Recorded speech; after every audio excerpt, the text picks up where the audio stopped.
We are started. I think we're live. Okay. I believe so. Yes, we are. We are. Okay, hi. Hello, everybody. Hello. Okay, Spruce. Welcome back. Path to Dharma. Welcome to the Path of Dharma. Welcome to our The official Krishna Fan Club. Club. Okay, Spruce is excited. Spruce. This work. Spruce is getting giant, if everybody's noticed. Oh my god. We started this and Spruce was a puppy, and now he's still a puppy.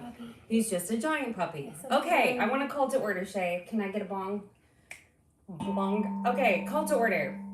I'd like to open the third official meeting of the Krishna Fan Club.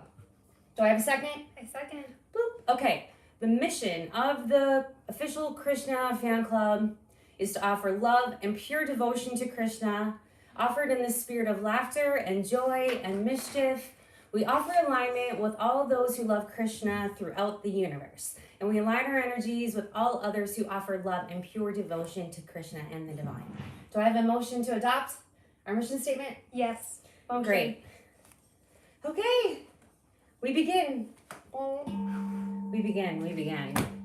Oh, welcome everyone. We've just come from yoga. It's been really, really nice. Hi. Nice to see you. See a couple people on there. Thank you so much for joining us today. We have been really excited to get this going today, and we are starting a couple different things we want to do. So we thought that we would start, because we've been reading the Srimad Bhagavatam, as you may know, and the Srimad Bhagavatam tells us all these things that Krishna likes. And one of the things that we know that he likes is the chanting of his name. So we are going to do 108 recitations of Krishna's name. We're just going to chant Krishna 108 times. Please join us wherever you are, and we'll start there. Yeah? Yeah, we have some first timers too. Rohat Singh, thanks for being here. Yes, welcome. 11276. Welcome. So happy to have you here. Welcome.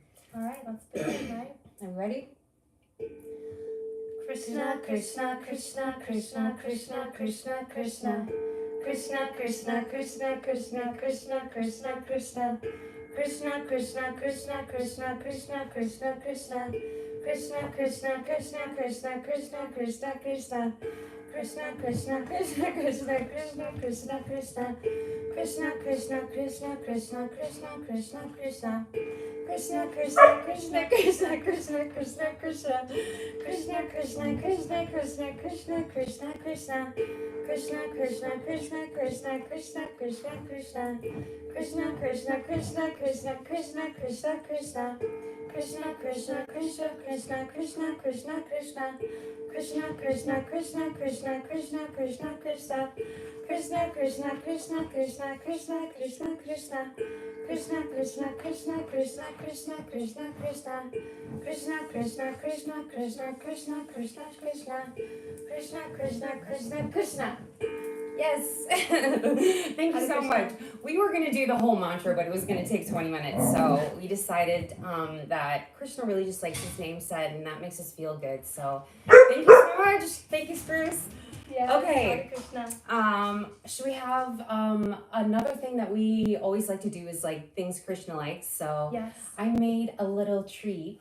I'm really excited to try. I have not tried it yet. And actually I found this recipe on the cutest little home, it's called like home cooking, something like that. I'm gonna link it later in the description. And it's really this super sweet little cooking show that I found that has all of these different recipes. And I found this little, okay, it looked a little better 2 hours ago, but I don't even know, I can't remember what they're called, but it's like a milk ball thing. And actually it's made of, all that's in it is powdered sugar, milk, butter, a little bit of cornstarch, and I put some blueberry in there. And the recipe was like strawberries, but I put blueberries in. And I just want to offer this up to Krishna really with love. And I haven't tried it, we haven't tried it, we're going to try it right now. So thank you so much, universe, for everything we have. And I'm so grateful for all we've been given. So I just want to make this offering to you, Shri Krishna. Hare Krishna. Hare Krishna. Shall we? Let's try. I think they're going to be good. They're super easy to make. Yeah, let me try blueberry one. They're really easy to make. Yum. That's really good. Really good. Yeah, it's just like sweet. Mm-hmm. Nice. Blueberry. Spruce has something underneath the couch. She's trying to go. Crazy kid. Thank you so much, Hare Krishna, to that. Rajni said, it's night here. Probably most everyone's sleeping. Yeah. We recognize that. I know. I was actually substituting for another teacher's yoga class this morning, which is why we started a bit late. Yeah. Normally we will come a little bit earlier, but Yeah. start the live a little earlier so that we can hopefully reach people before they go to sleep. It's only noon our time on the East Coast. So thank you all who are here who have made it up this time. Yeah, thank you so much. Okay, so our next segment is Auspicious Deeds, because we know that Krishna really loves auspicious deeds. And actually, I did not prepare anything for this. Oh, so let's live time find. Yeah, let's find something live. I mean, I we can love think about, I just want to talk about like doing good things for people. And talk a little bit about the response that we got from our last official fan club when we I was asking people like send me an auspicious deed or whatever, and I'll send you a reading, and I did have some people do it, so I appreciate those. The different ones I got were mainly around people just making somebody else feel better, and that's really what it is. And like a couple people brought up that they weren't doing the auspicious thing to get something back, which was like a perfect, beautiful point. And actually, we're not supposed to. And that was kind of the idea of like doing it just for like the good of the universe, or like good of just doing good. So I understand how it's like I'm saying, hey, do something, I'll give you something back. But maybe I need to really like switch that thought up. And it's more really what I'm looking for is like, tell me something good. Right. Do you know what I mean? Like, tell me something that like made you feel good or somebody else good or whatever. But one of the stories I got was really sweet. It was this woman, Anna, I don't know which one, but she tells me that she was out in front of a store one day, and she saw this guy outside. It was really cold, and he literally looked homeless and needed some clothes or whatever. And she saw that he looked cold. So she said that she had just, coincidentally, she had like these pajamas and these gloves in her car that she had planned to give to somebody else as a gift that she'd purchased or whatever for somebody else. And she just saw this man and she was like, you know what? I think these might be for him. And so she went up to him and gave them to him, and they fit him perfectly, of course. And I thought that was like such a beautiful story. And I love how the universe puts us exactly where we're supposed to be at the right place at the right time for moments just like that. Exactly. So thank you so much for sharing that story. I also want to say shout out to Debbie Sheld for their story about just like being a good human, and just the moments that you take to notice somebody like needs a friend or needs a smile or like needs some type of acknowledgement of like who they are. Just like sometimes we just want to be seen as humans, and to me that is Sprucey. All right, you might as well just eat that. That's Spruce's. Buddy. Can you have one? That can be, is that good for him? I don't even know. Spruce. Well, that whole side is Spruce's. Okay, I'm gonna move these. Well, I'm gonna answer some questions. People are asking while you're gone. Somebody asked, what type of yoga am I teaching? This morning I was filling in for a teacher for a yin yoga class.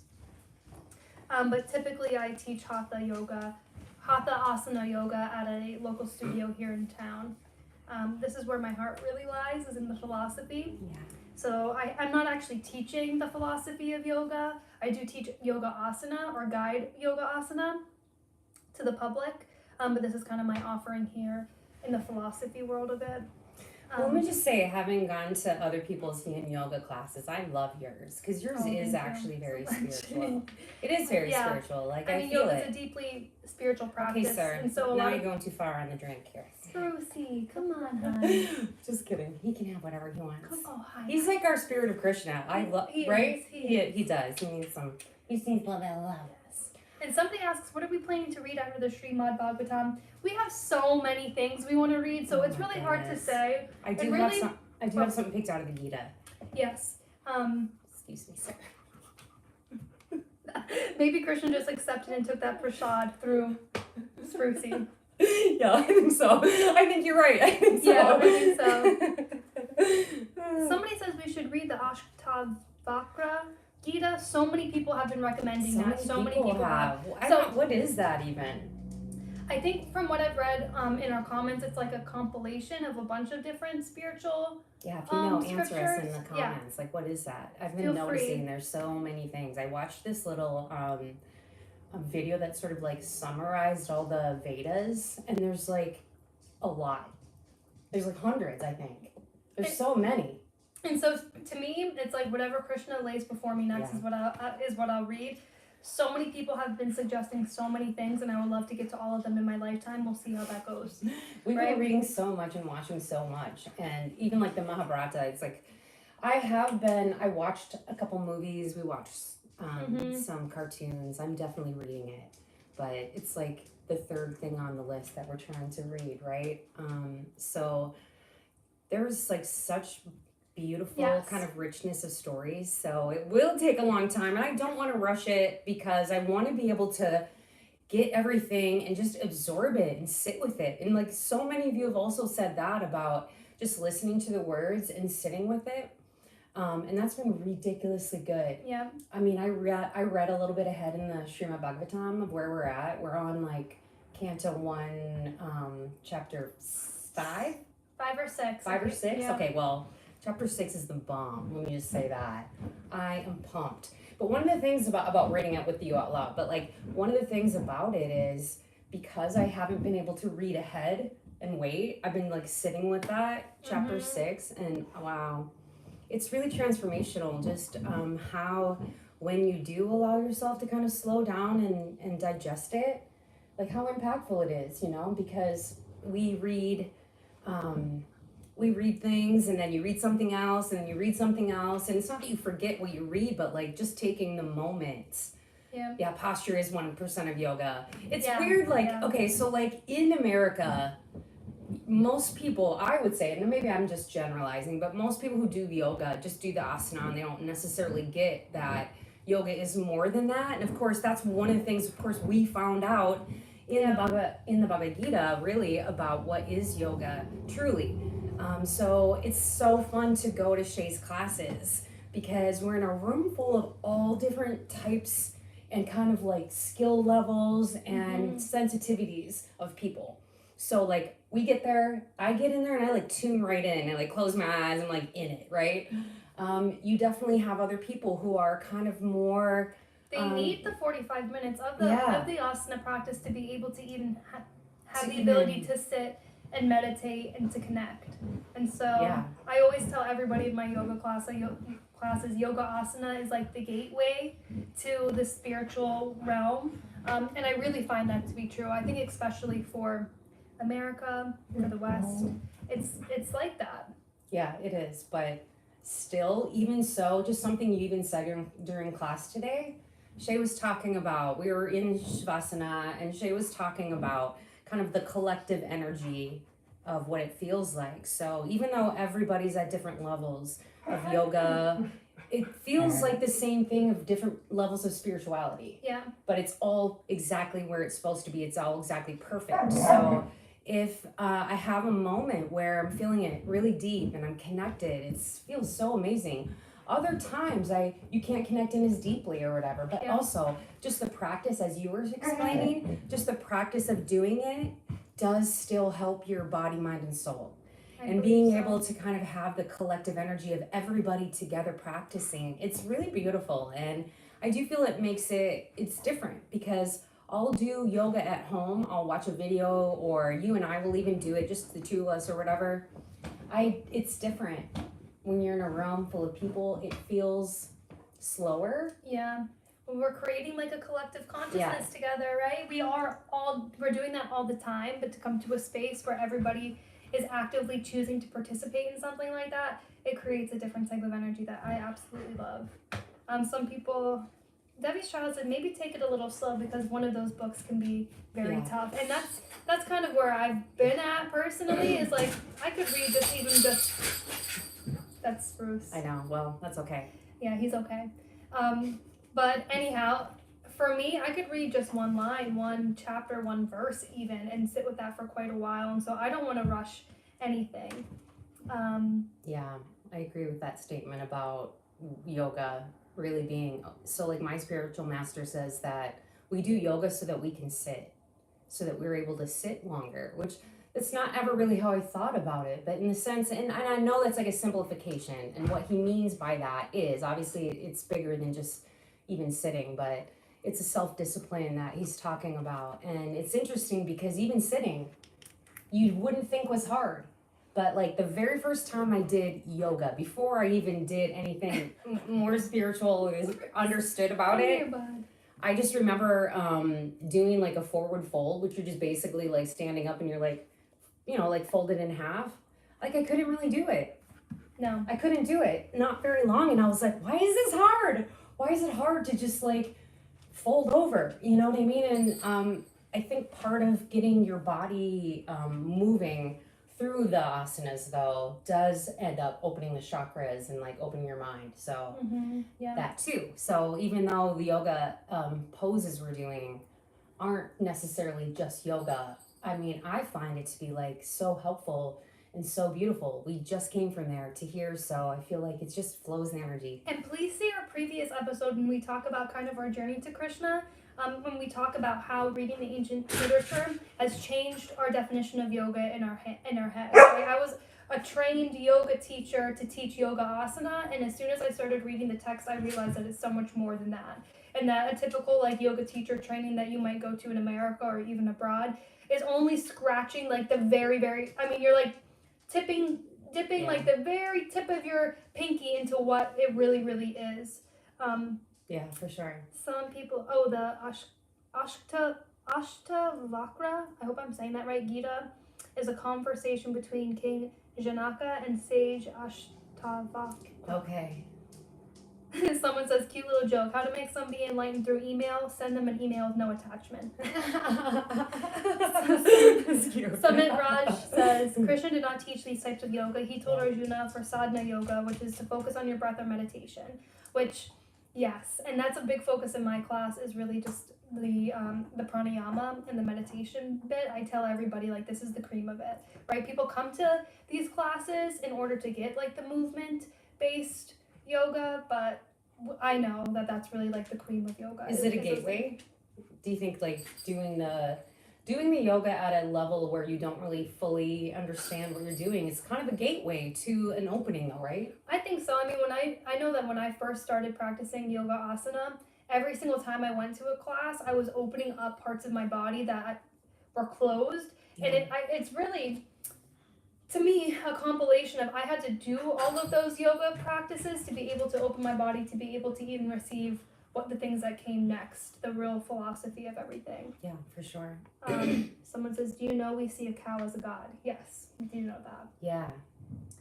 Yoga is like becoming thoughtless, and you need to practice for a long time, and when you will experience, then you will understand. Yeah. Totally. Yeah, for sure. I mean, I guess I've been doing yoga I didn't know there was no super chat. for like 3 years or so. And like I was saying at first, it really was just exercise / stretching / I was like, why can't I bend over, all that stuff. But to me, it was, I feel like the universe was preparing me a little bit for like what was coming. So, and I have like just deep trust and surrender to the whole process. However it comes to me is how it's supposed to be, it's supposed to come to me. And I just want to honor that.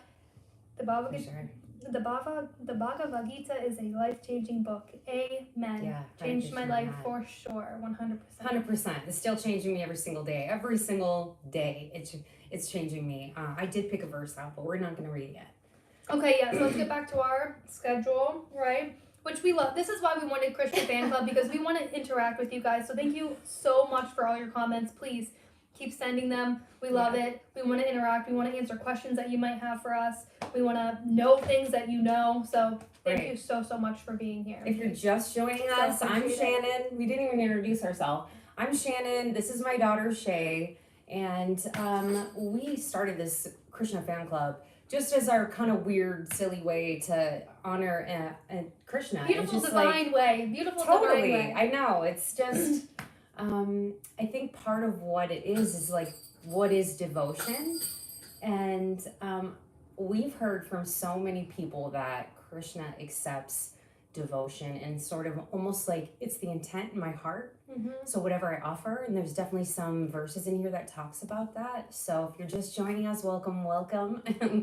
Thank you so much. We are so grateful to even have the opportunity to do that. Did you find something auspicious? Yes, I did. Okay, let's hear it. Okay, so we are still actually in the auspicious deeds part.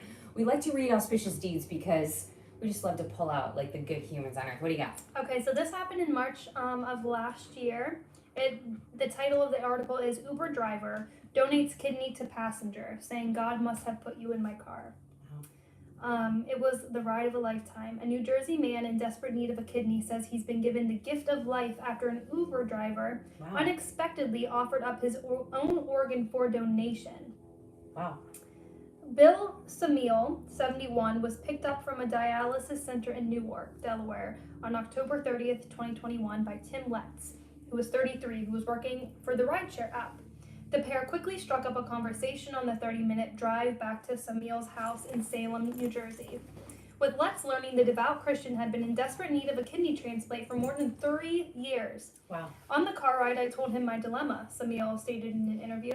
About halfway home, after talking the whole way, slowly becoming friends, Tim tells me, I think God must have put you in my car. To Samil's amazement, Letts impulsively offered to donate one of his kidneys. Wow. He said, if you take my name and number, I'll give you my kidney, Samil recalled. I was shaking so hard I couldn't even write down his name and number. In order to qualify for the donation, Letts needed compatible blood and tissue typing. True to his word, the Uber driver, who was also an Army veteran, went for testing where it was determined he was a match. Wow. For Letts, the decision to donate became easy. I was inspired by how genuine this man was, he told another news place. He was happy, he was kind, and you could tell he was suffering, but he didn't let that fact protrude. I didn't want to look in the mirror later down the road and think, wow, man, you could have done something and you didn't, because you talked yourself out of it or because you let other people talk you out of it, Letts continued. Good people need good people to stand by them, and don't call yourself a good person if you're not willing to stand by another good person. Wow. Thankfully, the surgery was successful and his body accepted Letts' kidney. Almost 2 years on from this miracle meeting with Letts, Samil has said he is almost living life as normal. Wow. Giving a kidney is the gift of life, and I feel so fortunate to have that gift. I can almost live my life back to normal, he stated. I know miracles have happened in the past, but they have never happened to me. Maybe they have, but now I have those beliefs reinforced. Wow. That is some universe business there. That's a Krishna miracle. That's a Krishna miracle. That's beautiful. Wow. That guy must have obviously put in the right exact place he was supposed to be. Yeah, absolutely.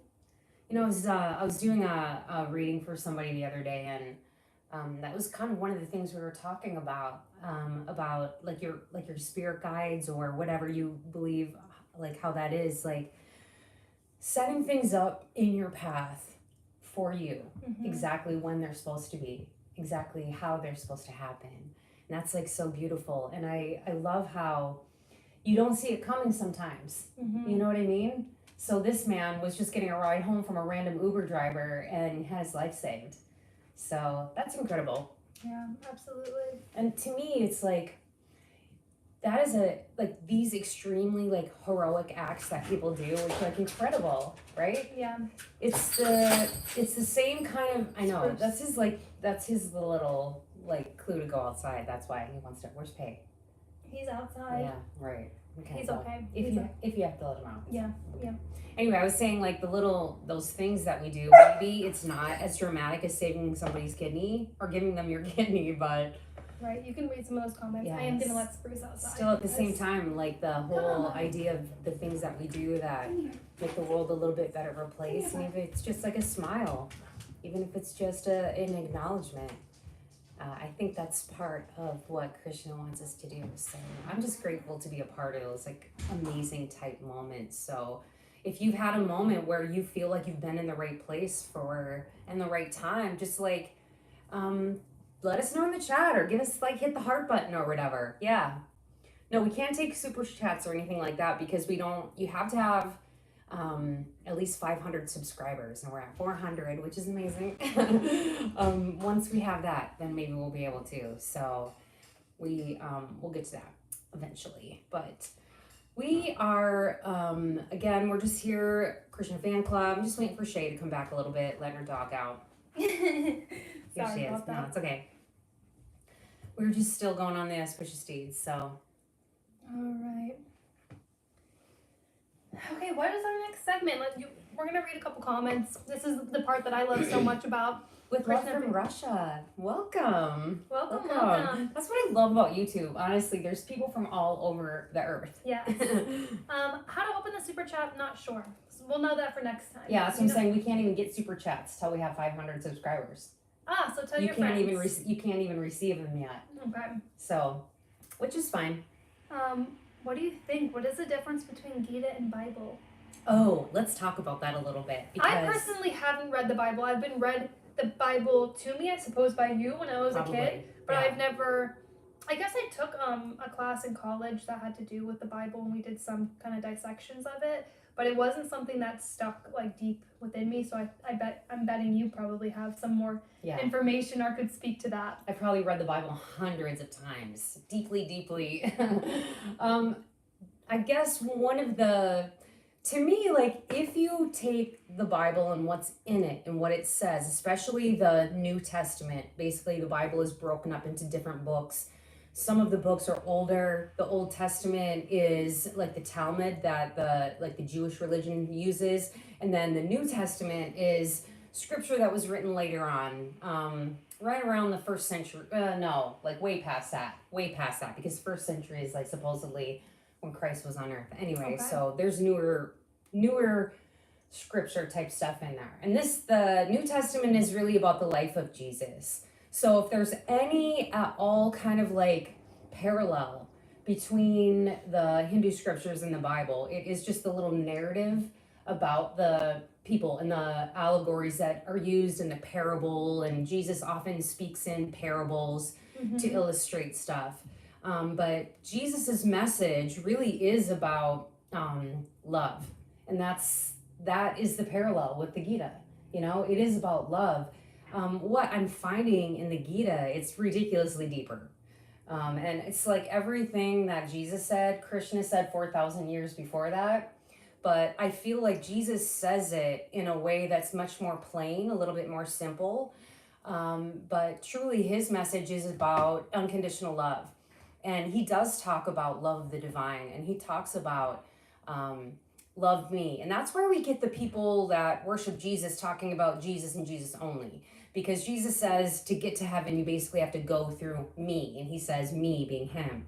In the exact same way that Krishna talks about it, about going through Krishna. And to me, it's like people interpret it as not just going through the divine, but they can interpret it as literally Jesus and Jesus only. Right. And that's where you get the people that will show up, and you'll see them in our comments sometimes. I do laugh when I see it.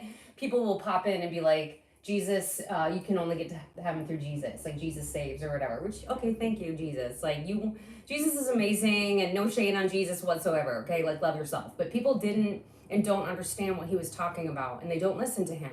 And basically, it seems like they misinterpret that, even that very basic statement about you have to go through me, the Son, the God of God, to get to heaven, so to speak, as that means that there's only one way. So that, to me, that's one of the biggest differences, because Krishna breaks it down. He breaks it down in the Gita. Yeah. And as you'll probably know, that there's like journeys, there's pathways, there's different ways to get to the destination. And Christianity does not leave any door open for any way but Christianity. And so again, I would say that that's not what Jesus even said. That's not what Jesus was talking about. And I've said this before, I feel like reading the Gita and reading even the Bhagavatam has made me understand Jesus at a level that I really didn't even before, because I feel like, yeah, Jesus understood. He definitely did. But people have all sorts of, and I'm sure this happens to every religion, where people will basically, you want to get something out of it, so you can find something to pull out to justify your thinking or what you want to do. Does that make sense? Mm-hmm. So if you want to, and it's within you to kind of judge others, you're going to be able to find something to support your decision, right? Your position. Mm-hmm. So for example, within Christianity, as I was saying, there isn't a ton of room for other pathways or other ways to look at things. So if you feel like that's the way to go and you're confident in that, to me, you shouldn't care what other people believe, right? Mm-hmm. You shouldn't care. Oh, you don't believe in Jesus? Good for you, whoever you believe in. But that's not usually how it comes across, and this is not what I'm finding with the Gita. This is not what I'm finding with the Hindu people that are talking to us. I feel like they've been nothing but respectful even when they disagreed. Yeah. I will say that. We've had people that have said to us that we're getting it wrong, or pronouncing things wrong or whatever, but they've mainly been respectful to us. Every now and then you'll get some shade, but for the most part, no. So I do feel like it's a little bit more open when I'm reading and understanding about all the Hindu religions I don't want to say Hindu religions, the Hindu mindset? Maybe. What's the word I'm searching for here? Because it almost seems like you can't, this is what I'm finding out. Y'all talk to me if I'm not right, but it seems like you can't really just say Hinduism and it just blankets everything. There's just so many paths within it, and that's what it seems like I'm discovering. So again, I'll say back to Christianity, no, one way only. And Hinduism, or what we're reading in the Gita, or what Krishna is telling us, that's not it. Right? It's the path of yoga. Yeah, right. There's many, and I mean, he tells us there's many different ways to get there.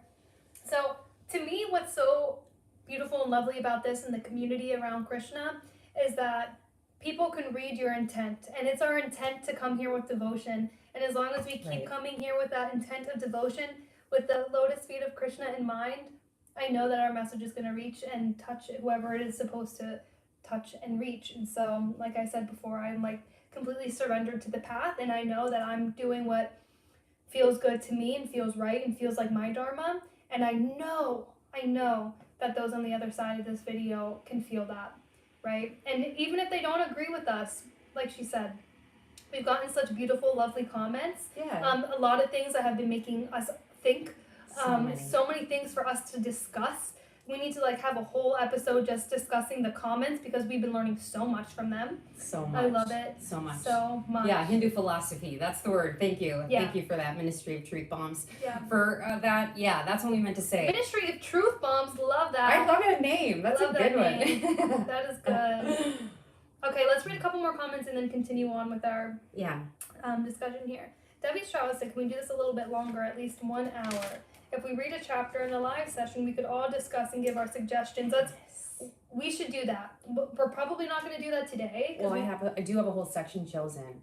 So we can discuss this. We could read the whole thing. I mean, we definitely could.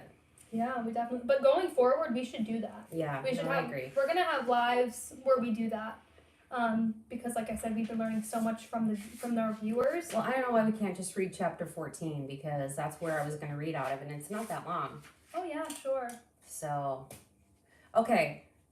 Grab your Gitas, everyone.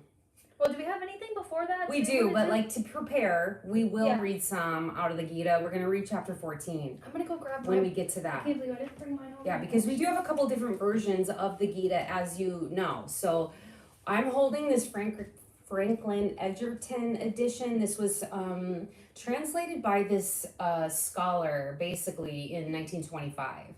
And why I'm reading this version, and we get it, there's a lot of different versions. I think you have the Gita as it is.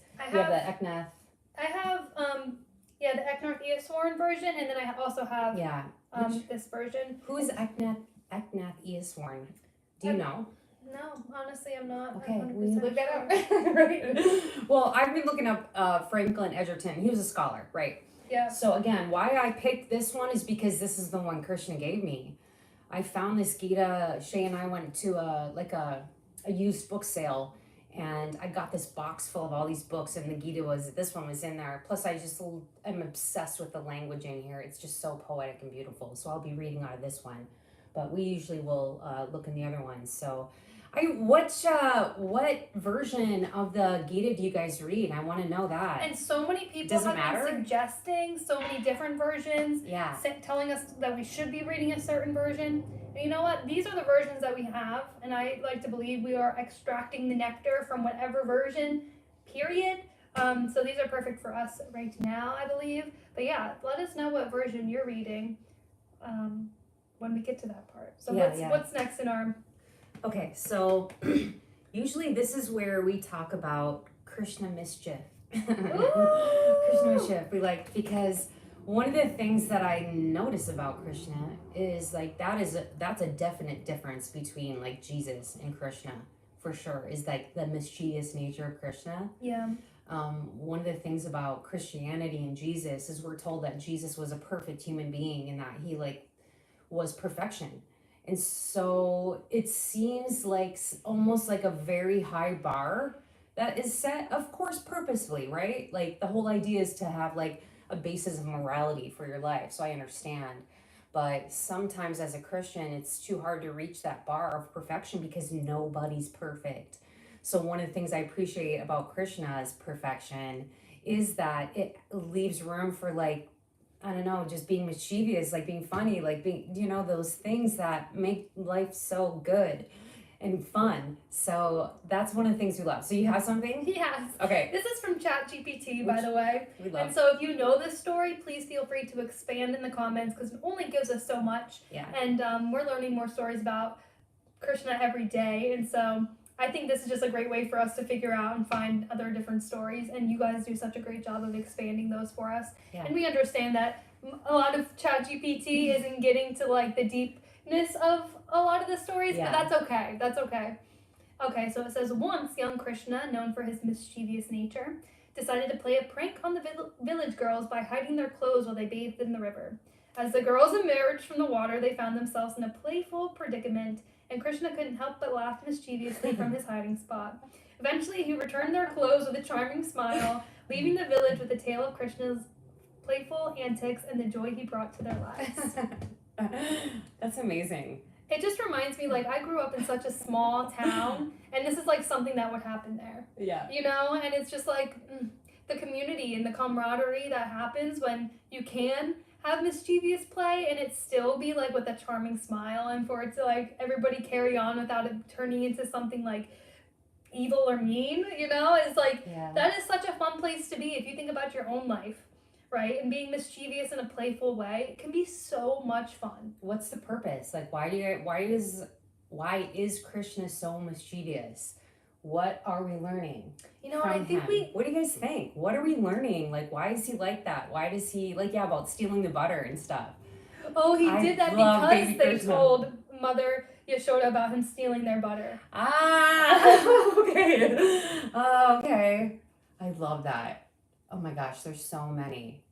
Yeah, so many stories of adorable Krishna doing funny, crazy things. So like I was saying, why is Krishna like that, do you think? That story's when Krishna is like little. Okay, like 8 or 9. And I think I read somewhere that part of what his mischievous nature is to remind us that we are on a divine playground of earth. Yeah. And not to take things so seriously, that we really are here to like play and be joyful. And he reminds us that with those leelas, I think. Yeah, no, I love that. That feels exactly what it was supposed to be. Tell me more about the word leela. What do you know? Leela are like the pastimes of Krishna. Oh, okay. Because yes. I keep hearing the words, but yeah. All right. I believe, correct me if I'm wrong, but is that what it is? When you say like a Krishna leela, and there's leelas for like, all the gods and goddesses, but I believe that means like their pastimes, stories about them. Catch up on our comments. What do we have on our comments? Okay. Somebody says, finding my path of Dharma, Hare Krishna. Hare Krishna, us too. Thanks for being here.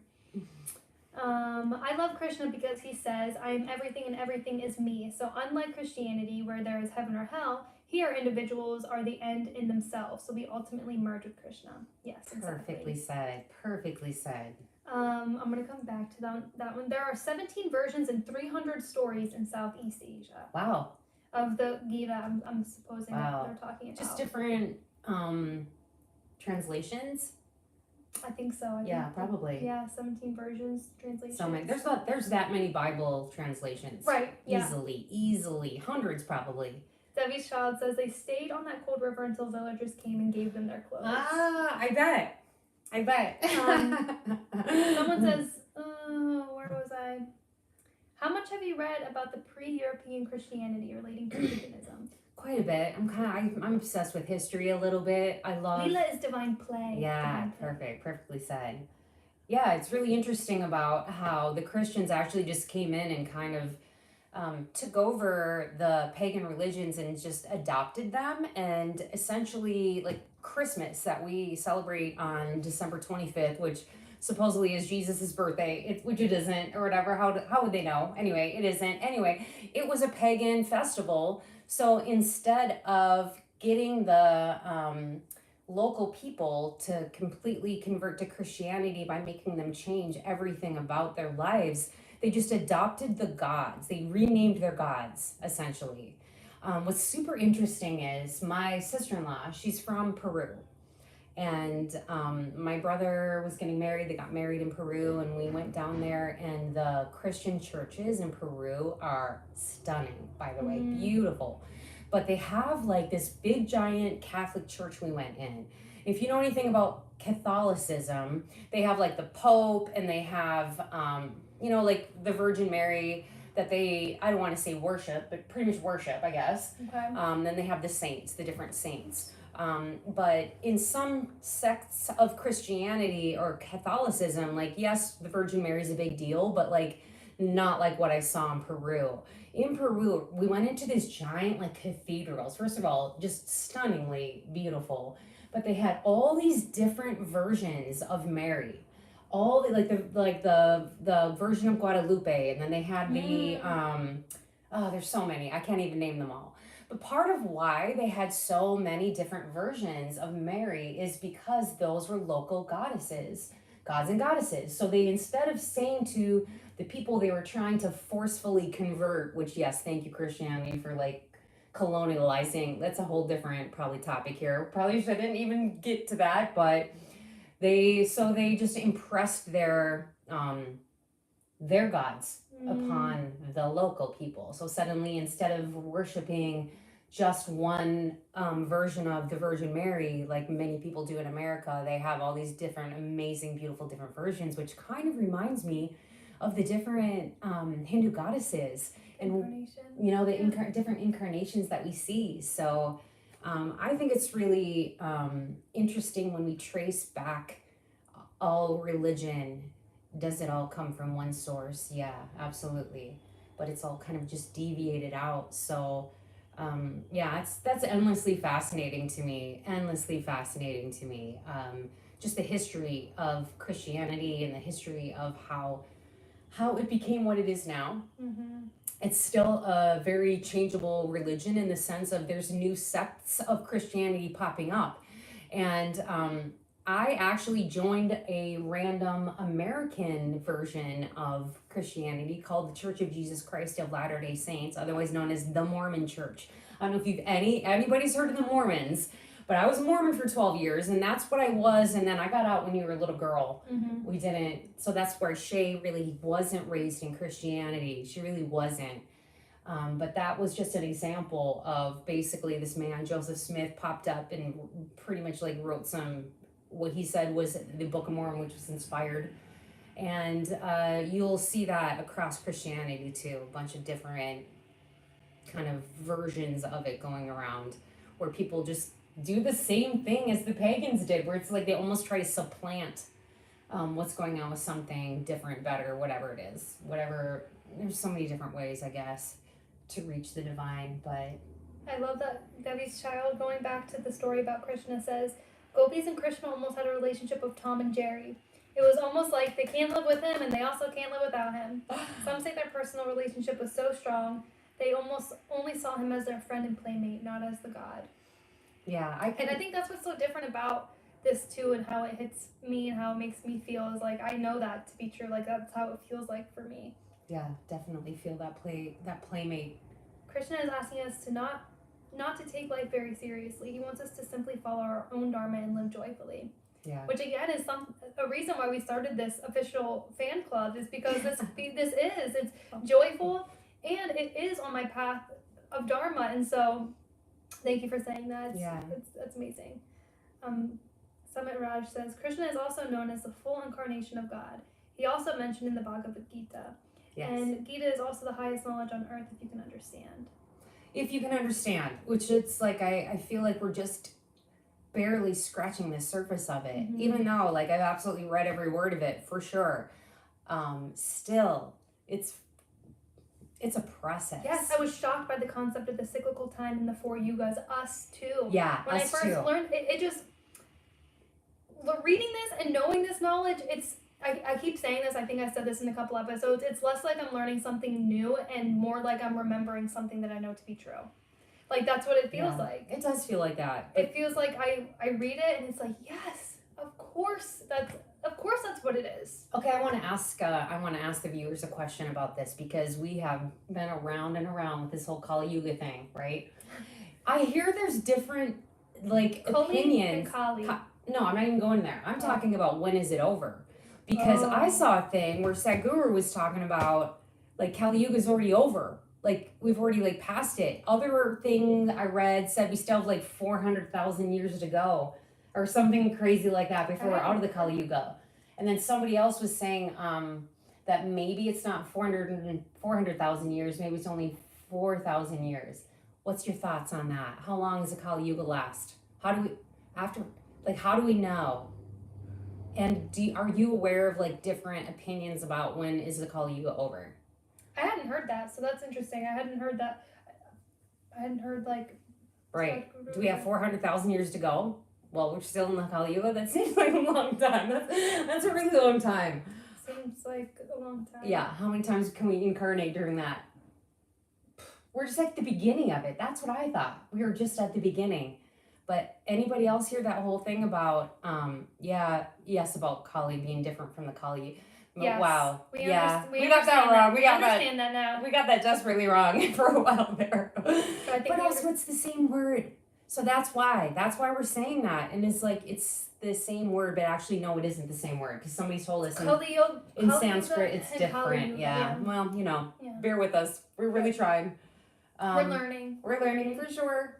Do we have anything else on our schedule? And then before we hit the Gita? Well, Kali Yuga just started is what somebody just said. It just started. Please, please, please also read the Upanishad and Ashtavar Gita.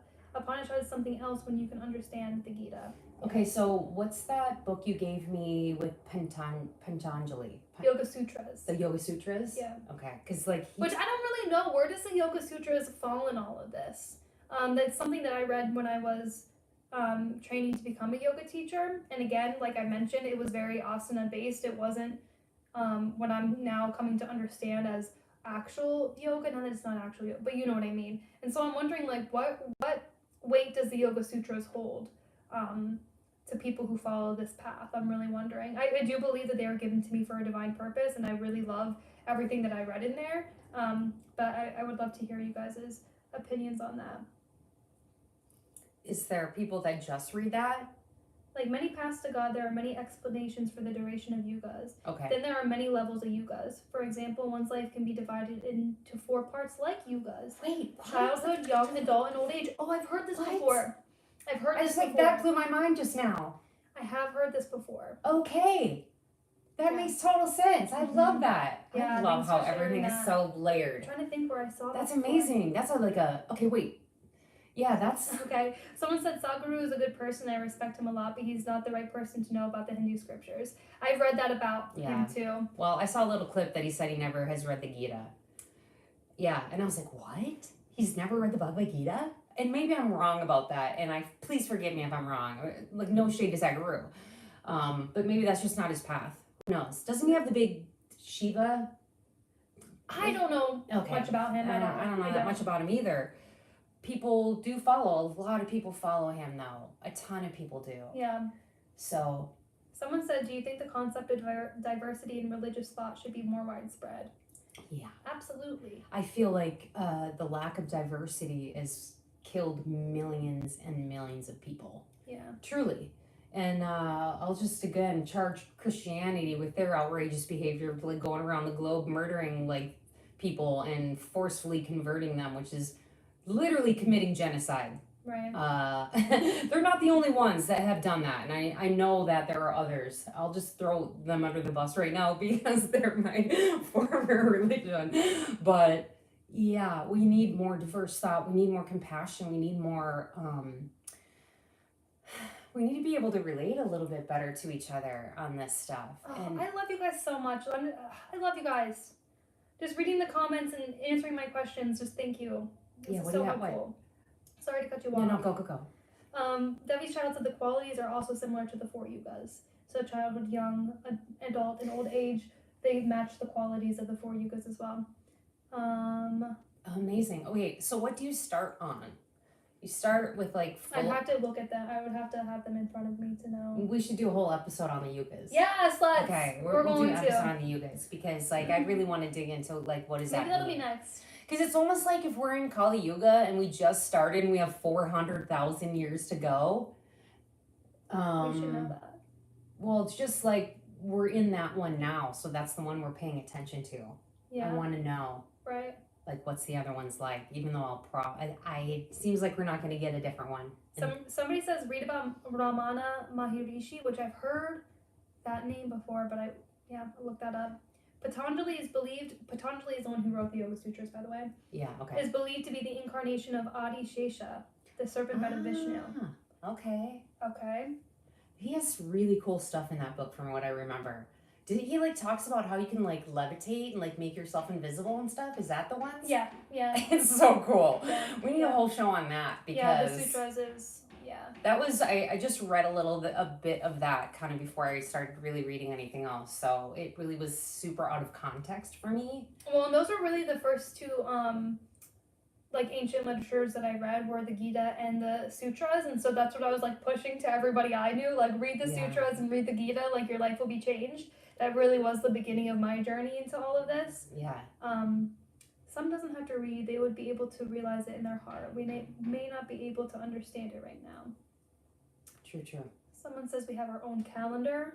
I'm guessing that probably is connected to the yugas, maybe? Sure, yeah. An interesting fact in the film The Matrix, the Asatoma mantra sounds in the 3rd part. Wait a second, I'm gonna look for that because I've heard. Okay, so I love the Matrix and movies. if you're not familiar with Wisdom of the Sages, they often, or at least in one part of their 4-year-long podcast, they would talk about the Matrix a lot, make a lot of references to the Matrix. Yeah, they would. So I'm gonna have to think about that. Vishnu and Adi Shesha incarnate always together. They were Krishna and Balarama and Rama and Lakshman. Okay, the brothers, right? I've been reading a whole bunch about Rama and Lakshman. Oh, so okay. And I just read the Ramayana. I didn't read the whole thing, but I was watching some stuff and reading some stuff on the Ramayana and about Lord Ram. So Patanjali was the reincarnation of Adi Shesha. That's very interesting. There's a ton of... Which that's really cool then, actually, that I read the Gita, which is like the word of Krishna, and then Adi Shesha being reincarnated as Patanjali feels like those two kind of complete each other, or at least maybe that's why they were chosen to be read together. Right. The calendar explains all planet movements. Talk to us more about that. What is this calendar? I love astrology. Raise your hand if that's a thing for you. Like, is astrology a thing that people believe in? Anyway, I'm doing Western astrology, and I've been studying Western astrology for some time now, but I just started really getting into some Vedic astrology, and there's so much depth in Vedic astrology. There was so many. Yeah, Rama was born as Krishna. I did see that. Yeah. Anyway, the Vedic astrology has some beautiful... So I wonder if it's connected to the calendar in some way. It must be. I don't know. Maybe I'm just like completely not connecting things that aren't connected, but... Someone says you don't have to follow anyone or follow anything. Just meditate. Just search inside yourself. You will find reality and God. And that is really what I advocate for. Yeah. That is really what I advocate for. I love that. Yeah. Okay. Anything else next in our... order of things before we get into the Gita? Or are we ready for that? We're ready for that. Okay, and we're going to read all chapter 14? Yeah, we're going to read all of chapter 14. Right. Just for the information, the last part of the Ramayan called Uttara Ramayan may or may not be the part of the original Ramayan. Some say it was added later to confuse the devotees. Interesting. Is that part of Kali Yuga? Universe throwing some monkey wrenches in? Right? Interesting. No, there's so much of that. Like in Christianity, they have a lot of writings that exist that they don't really consider official canon. They call them the Apocrypha. And in Christianity, everything that basically they chose to put in the Bible is what they decided is official and that everyone basically should follow. But then all these other writings that they found, and like you'll hear about the Dead Sea Scrolls and that type of thing, that they don't consider to be the same level. They call it Apocrypha. So, okay. But there's a lot. So I wonder if it's the kind of that same idea. Yeah. Where it's like, it's thought of as different between, like, they think the Bible is like channeled word of God type thing. Like somebody channeled it, wrote it, almost like, what we're reading in the Bhagavad Gita, right? Where it was memorized and like recited, and probably the Bible is too, versus these other apocryphal writings that essentially inform on the others. But people take them or leave them. And some people don't believe that they're valid. So for sure. But everyone that's Christian believes in the Bible, period. And there's really only one book. There isn't others. I mean, obviously Old and New Testament, but that's definitely different. Where it seems like there's so many, although there is a lot of different translations, I will say that. Right. Very many different translations, and you'll find some differences. Okay, are we ready to read? Chapter 14. Okay, we're in chapter 14, so grab your Gita. Chapter 14. It's not very long. So do you think we should just read it, or should we read it and stop as we feel necessary? Yeah, what do you think? Let's just read like maybe 3 or 4 verses and like just stop when we feel like, when we have a thought. Do you want to start? Yeah, sure. Which, by the way, my partner is building something out back, so if you hear noises. That's okay. Krishna starts, and chapter 14 in this version translate to the forces of evolution. Let me tell you more about the wisdom that transcends all knowledge, through which the saints and sages attained perfection. Those who rely on this wisdom will be united with me. For them there is neither rebirth nor fear of death. My womb is Prakriti. In that I place the seed. Thus all created things are born. Everything born, Arjuna, comes from the womb of Prakriti. Prakriti or Prakriti? Prakriti. And I am the seed-giving father. It is the 3 gunas born of Prakriti, Sattva, Rajas, and Tamas, that bind the immortal self to the body. Sattva, pure, luminous, and free from sorrow, binds us with attachment to happiness and wisdom. Rajas is passion, arising from the selfish desire and attachment. These bind the self with compulsive action. Tamas, born of ignorance, deludes all creatures through heedlessness, indolence, and sleep. Sattva binds us to happiness. Raja binds us to action. Tamas distorted our understanding, binds us to delusion. I think I should keep. No, I want you to stop because I have so many thoughts about this. Just learning about the gunas, I remember when I learned about the gunas the very first time and how that just changed my whole perception of everything was absolutely incredible. Absolutely incredible. Yeah, let's talk about them a little bit because that's definitely a concept that hasn't existed for me anywhere. Right, before this. Mm-hmm. So even just what are the gunas? Let's go into it a little. Say it again. Read it again a little. Not that whole thing. Right, well, we have Sattva, Rajas, and Tamas. Okay, so let's talk about them. Sattvas. Or what? Sattva, that's pure, luminous, and free from sorrow. So that is like purity. Sattva is purity. Sattva is the state that you may reach when you're in meditation, from what I understand anyway. It's really like pureness. Okay. Like I really believe that this Krishna Official Fan Club is through the guna of Sattva. Like this is sattvic. Okay. Oh, somebody's asking us to read certain verses too. Yeah. Rajas is passion. This is like the action, right? We can't like move through life without rajas, but at the same time, if they have too much rajas in their body, from what I understand, please correct me if I'm wrong, that's somebody who like might be anxious, might be like running on high speed, you know? Okay. So it's a balance. It's a balance. It's a balance of the three. You have all of them, right? And you want to be sattvic ideally, but at the same time, if you don't have action, you can't like move through the world. So you need rajas too.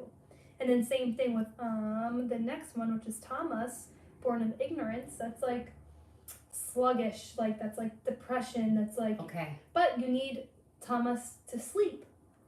Okay, you were saying this in yoga today. You were saying a little bit of this. Yes, and so like you need all three to be able to move through life, but ideally you're moving through life in a sattvic mindset, but at the same time you need all three to be able to even exist on earth. All three of those things make up everything anyway. Yeah. They all have qualities in everything. Okay. From what I understand. You're saying everything, like all beings, like your plant, also like spruce your dog, like everything has those three qualities. Yep. Okay. Yep. It is the three gunas born of Prakriti, and my womb is Prakriti, and that I placed the seed. Devi Shal says everything and every person is a combination of those three gunas. Only a few belong to any one of the gunas completely. Yes. What would that even be like if you had any one of the you would be extreme in one of the three. Yes. I mean, you think of like yogis who are in the, out on a mountain somewhere. Yeah. They might be in a complete state of sattva, but they aren't sleeping. They aren't, they're sitting, so they're not moving. They're like inactive, and maybe they're not sleeping, so they don't have that part. My phone keeps falling. What's an example of somebody being in total, I don't know these. Raja? Guna. Yeah, sorry. Guna. No. Like the one that's you're like active, the active one. Rajas. That is Raja. Yeah. Okay, what's an example of being only in that state? What would that be like? Anyone. Like what would that be like? Jesus, for example, maybe had sattvic, except when he was beat up. Yeah. When he beat up priests. Yeah. There's so much. Okay, there's a lot of discussion in Christianity about that moment that Jesus clears the temple, by the way. Because the thought is, I already talked about Jesus supposedly being like the perfect person and teaches against, he always says like turn the other cheek, etc. And it's a moment in the Bible that talks about righteous anger. And why he cleared the temple was because basically the people were, he felt the priests were inappropriately doing money changing. And people would go to the temple to give offerings. And instead of like bringing the offerings or whatever, they would have money or they would buy the offering anyway. There was all these money changers that were sitting in the temple grounds that Jesus like basically turned all the tables over. And he was saying it was like, not pure. It was unclean, basically. And it wasn't the intent of what they're supposed to be doing at the temple. So maybe that is an example of Jesus channeling some of that more energy to get something that he wanted to make something. Making a business out of innocent devotees. Yeah, totally, completely. Right? Yeah, absolutely. Taking advantage of people that's what was upsetting to him. Right. For sure. And Borg says Prakriti loosely means nature, which I've heard that. Okay. There's Purusha and then there's Prakriti. Okay, keep going. Where were you? Sattva predominates when Rajas and Tamas are transformed. Rajas prevails when Sattva is weak and Tamas overcome. Tamas prevails when Raja and Sattva are dormant. Okay. When Sattva predominates, the light of wisdom shines through every gate of the body. When Raja predominates, a person runs about pursuing selfish and greedy ends, driven by restlessness and desire. When Tamas is dominant, a person lives in darkness, slothful, confused, easily infuriated, or easily infatuated. Those dying in the state of Sattva attain the pure worlds of the wise. Those dying in Rajas are reborn among people driven by work. Those who die in Tamas are conceived in the wombs of the ignorant. Wow. The fruit of good deeds is pure and sattvic. The fruit of Rajas is suffering. The fruit of tamas is ignorance and insensitivity. From sattva comes understanding. From rajas, greed. From the outcome of tamas is confusion, infatuation, and ignorance. Those who live in sattva go upwards. Those in rajas remain where they are, but those immersed in tamas sink downwards. The wise see clearly that all action is the work of the gunas. Knowing that which is above the gunas, they enter into union with me.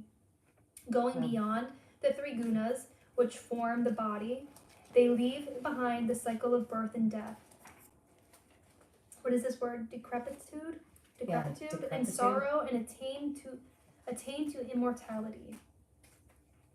So good. Let's just finish this chapter. It's almost finished. Yeah. Keep going. Arjuna says in verse 21, what are the characteristics of those who have gone beyond the gunas, O Lord? So here's answering some of your questions. Yeah. How do they act? How have they passed beyond the gunas' hold? Krishna says, they are unmoved by the harmony of sattva, the activities of rajas, or the delusions of tamas. They feel no aversion when these forces are active, nor do they crave for them when the forces subside. They remained impartial, undisturbed by the actions of the gunas. Knowing that it is the gunas which act, they abide within themselves and do not vacillate. Established within themselves, they are equal in pleasure and pain. I say this all the time. I remind myself of this exact verse all the time. I know. Established within themselves, they are equal in pleasure and pain, praise and blame, kindness and unkindness. Clay, a rock, and gold are the same to them, alike in honor and dishonor, alike to friend and foe. They have given up every selfish pursuit. Such are those who have gone beyond the gunas. By serving me with steadfast love, a man or woman goes beyond the gunas. Such a one is fit for union with Brahman. For I am the support of Brahman, the eternal, the unchanging, the deathless, the everlasting Dharma, the source of all joy. Beautiful. I love that. But we have to overcome all of those three gunas because all three of them belong to this material world. Right. Yes. I actually beautiful. I actually want to read a little bit out of this version because it is different. Sure. This is so interesting to me. It's the same. Obviously, it's the same what is being said, but the Franklin Edgerton edition that I'm reading. If you're just tuning in or you didn't start or you weren't here at the beginning, we have some different versions of the Gita that we're reading, and I have this one. And I'm actually just going to pick up what Krishna says starting in verse 22. It's so good. Let me just say that. It's so good. This is one of the things I want to memorize, is this whole part. The Blessed One said, both illumination and activity and delusion, son of Pandu. He does not loathe when they have arisen, nor crave when they have ceased. Sitting as one sitting apart, who is not perturbed by the strands, thinking the strands operate only, who remains firm and unshaken, to whom pain and pleasure are alike, abiding in the self, to whom clods, stones, and gold are all one, to whom loved and unloved are equal, wise, to whom blame and praise of himself are equal, alike to honor and disgrace, alike to parties of friend and foe, abandoning all undertakings. He is called the man that has transcended the strands. And whoso me with unswavering discipline of devotion serves, he is transcending the strands and is fit for becoming Brahman. For I am the foundation of Brahman, the immortal and imperishable, and of the eternal right, and of absolute bliss. Ugh. So good. Chef's kiss. Beautiful. I love that. And actually, this is one of my favorite verses in the Gita is actually that. There's so many. So many. What I love about that, and actually I've kind of thought a lot about this idea of kind of rising above everything. And my spiritual master always talks about this. And this is why one of the practices we call just witnessing meditation, where we go into meditation and with no purpose whatsoever, but just to sit and witness. And it's partially to get to this state. And I'll just say for me, I don't know what guna I'm working with more than others, but I tend to be, very kind of high energy, right? So just the slowing down and being forced to kind of go inward is part of what this is helping me understand that I actually need to do, and why do I even need to do that? Because unless it seems like, unless you trend toward a type of guna that you just like to do, sometimes we don't necessarily go toward the thing that maybe we should need a little more of. Does that make sense? So one thing that I love about this idea, and this is kind of about detachment, is that idea of like rising above and being able to detach, and the bliss that brings. And I really didn't understand this at first fully, and I still don't. Let me just not pretend like I understand it fully, but like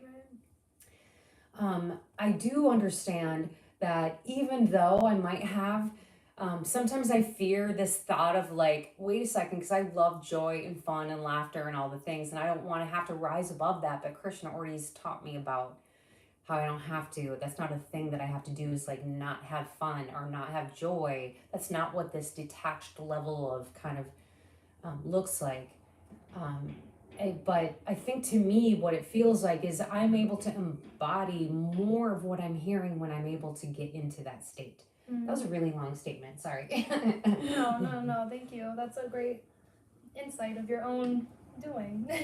You know, I love that. Yeah, read some comments, because like we have some comments.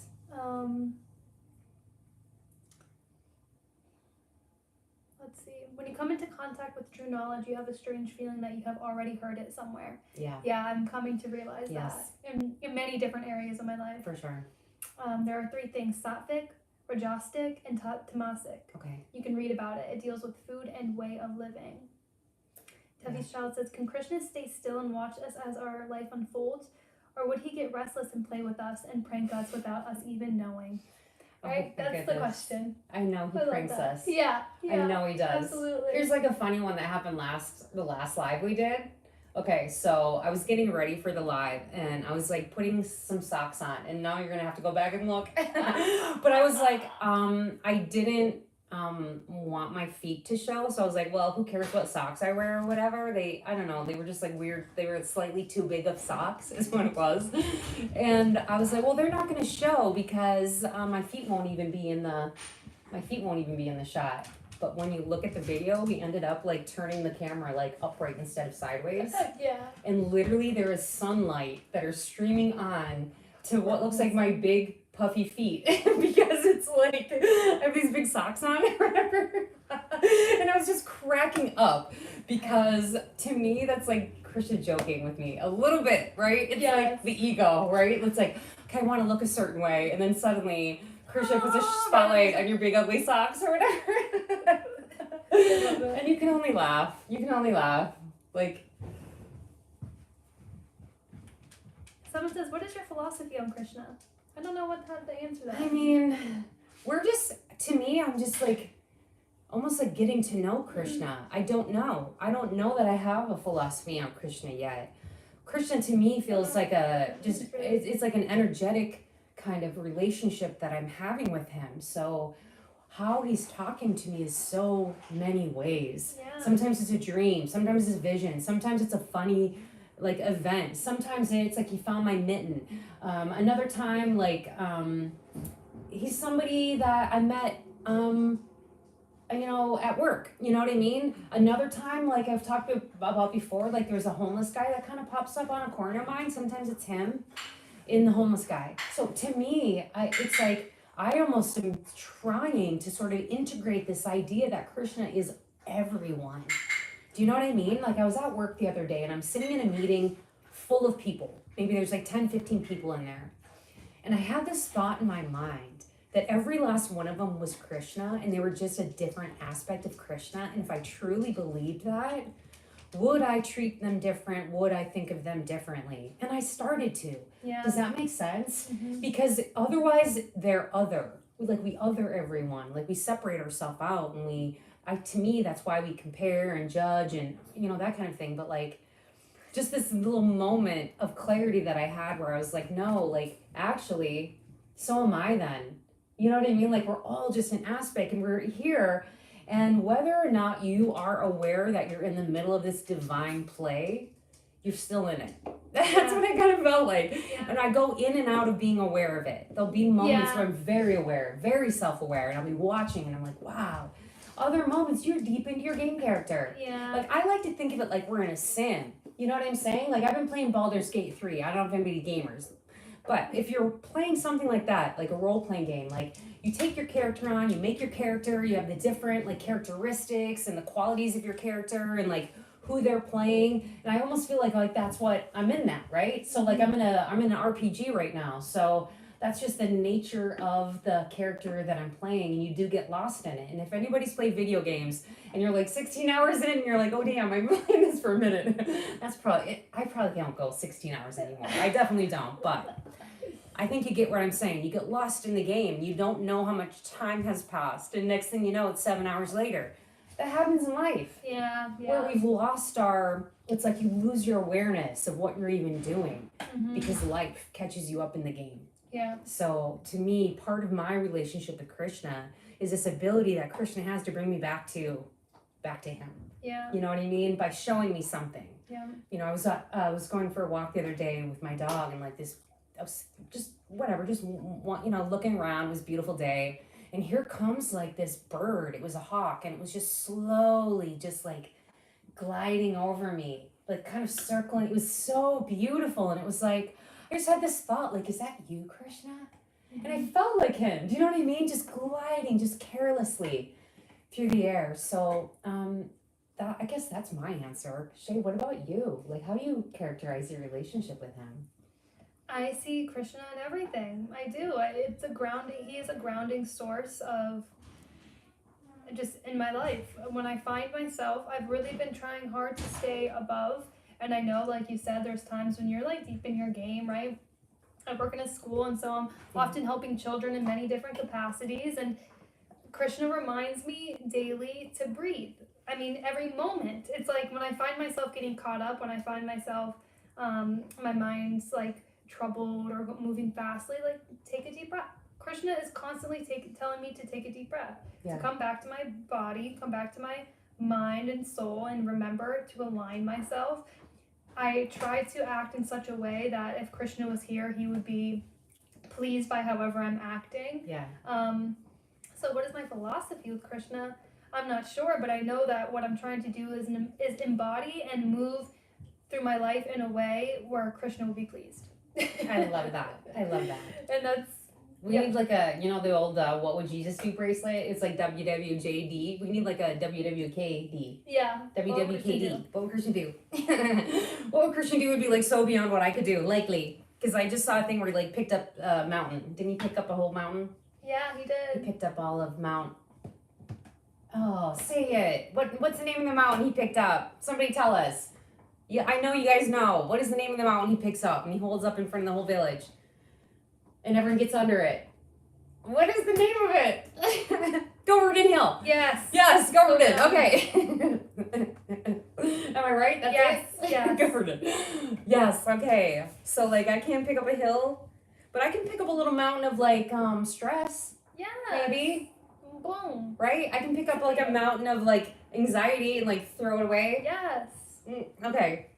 Someone says listen to Johnny V. Harrison Krishna song. I have, and it is wonderful, and I haven't heard it. I haven't. We will find that and play it for you right after this because it's really good. There's so much good Krishna music. Yeah, some other people are saying to check out some different places of lyrical version with translation. Yeah. Nirvana Shatakam by Adi Shankara lyrical version with translation. Check it out when you have time. Okay, for sure we will.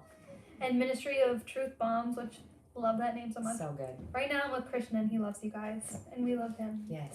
Hare Krishna. Hare Krishna. Krishna is what you want him to be. Exactly. He is. Yeah, I have found that to be the case. Yes. I also have had these moments, and I wonder if this has happened to you too, okay? Where, I have these moments where Krishna makes me crack up. He makes me laugh. He shows me amazing miracles. Do you ever have a thing happen where he, I don't want to say like reprimands you, that's not the right word, but suddenly like you'll be doing something and I'll almost like feel his energy like being like Well, it's the energy, what is I think that? I know what you're talking about, and I think it's the energy of like, get up, Arjuna.